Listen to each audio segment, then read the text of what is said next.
Magandang araw sa lahat. Welcome po ulit dito sa atin channel ang Biyahe Ikomida. Maraming salamat sa lahat ng nag-subscribe, indeed. Punta tayo sa atin topic, February 20, 2025. Si Andrea Brillantes ba ang nakikipag-date sa basketball player na si Sam Fernandez? Hindi pa natutugunan ni na Andrea Brillantes at Sam Fernandez ang mga dating chismis.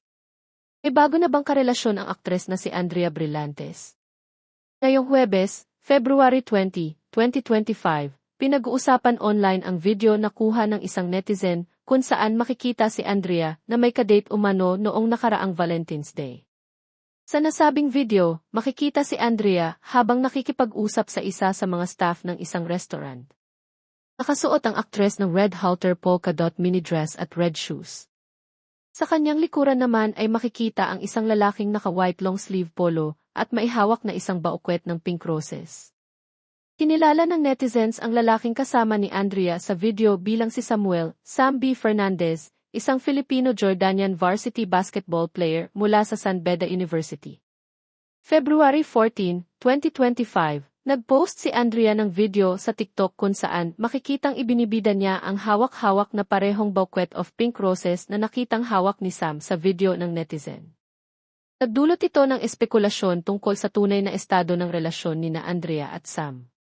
Ayon sa ilang netizens, hindi noong araw ng mga puso ang unang beses na naispatang magkasama sina Andrea at Sam. Sa Reddit, isang netizen ang nagbahagi ng kanyang karanasan nang makita niya si Andrea sa mismong training ni Sam noon pang 2024. Noong December 2024 naman, isang TikTok user ang nag-upload ng video kung saan makikita sina Andrea at Sam na magkasamang naglalakad sa isang mall.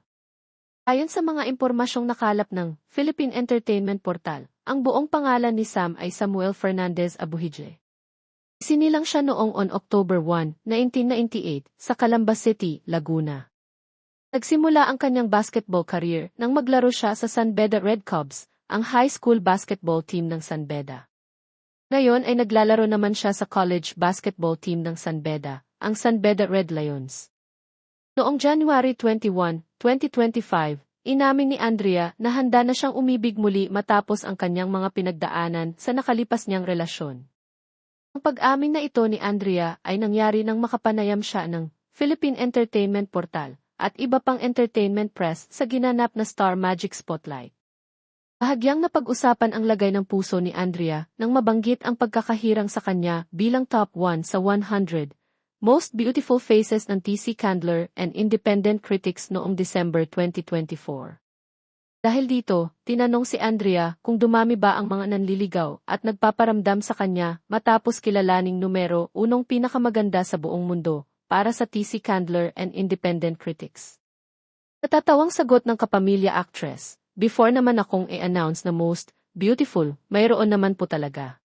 Pero hindi talaga kasi ako nakaka-focus doon. Katulad na last year, inaamin ko yon sa kanila na parang, sorry, pero I don't really date ganyan yung hinahanap ko. Pero meron pong mga nagpaparamdam. Sundot na tanong sa kanya, hindi ka pa handang makipag-date sa 2025 na ito. Natigilan saglit si Andrea at kapansin-pansing pinag-isipang mabuti ang kanyang isasagot. Sinabi niyang noon pa man ay ipinagdasal na niya sa Diyos ang susunod na lalaking kanyang mamahalin.